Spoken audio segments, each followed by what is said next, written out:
ఈ పెన్ను బాగుందని కొన్నా, బండగా రాస్తుంది. ఇంకొక 200 రూపాయలు పెడితే ఈ పెన్ను కొనగలుగుతా. ఈ ఫోన్ బాగా పనిచేస్తాను, ఒక 50,000 పెట్టి కొన్నా, పని చేయట్లా. ఇది పక్కన పెట్టి ఇంకొక 50,000తో, ఇంకొక 1,00,000 రూపాయలతో ఇంకో ఫోన్ కొనొచ్చు. ఒక్కసారి పెళ్ళి అయిన తర్వాత ఇక మార్చలేవు తమ్ముడా. ఏ పెళ్లి చూపులకి వెళ్ళినా ఒక అబ్బాయి లేకపోతే ఒక అమ్మాయిని సెలెక్ట్ చేసేటప్పుడు అమ్మాయి ఎర్రగా ఉండాలి, ఎత్తుగా ఉండాలి, అందంగా ఉండాలి, మంచి సంపాదన పరురాలై ఉండాలి, వీటికి ప్రాధాన్యత ఇస్తారు. కానీ ఎలియాజరు దేనికి ప్రాధాన్యత ఇచ్చాడో తెలుసా? ఆ అమ్మాయి నాకు నీళ్లు పోయాలి, నాతో పాటు వచ్చిన ఒంటెలకు నీళ్లు పోయాలి. ఇదేది చూపిస్తా ఉంది?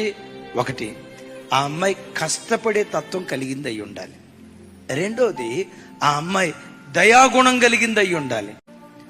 కుటుంబ వ్యవస్థలో బంధాలు బాంధవ్యాలు చక్కగా ఉండాలంటే ఇదిగో వినండి, పిల్లలను పట్టించుకున్న దానికంటే, భర్తను పట్టించుకున్న దానికంటే, వారితో పాటు ఆ ఇంట్లో ఉన్న అత్తమామలను పట్టించుకోవాలి. అలంకారప్రాయంగా ఇలా చెప్పారు. ఓ చెట్టు ఉంది, ఓ చెట్టు ఎప్పుడు పచ్చగా ఉండాలంటే కొమ్మల మీద నీళ్లు పోస్తే పచ్చగా ఉంటుందా? ఆకుల మీద నీళ్లు పోస్తే పచ్చగా ఉంటుందా? కాండ మీద నీళ్లు పోస్తే పచ్చగా ఉంటుందా? వేరుల మీద నీళ్లు పోస్తే పచ్చగా ఉంటుందా? కదా. ఒక చెట్టు పచ్చగా ఉండాలంటే వేర్ల మీద నీళ్లు పోయాలి. నీకు దండం పెట్టి చెప్తున్నా, వేర్లకు నీళ్లు పోయండి. భర్త పట్ల దయ చూపండి, పిల్లల పట్ల దయ చూపండి.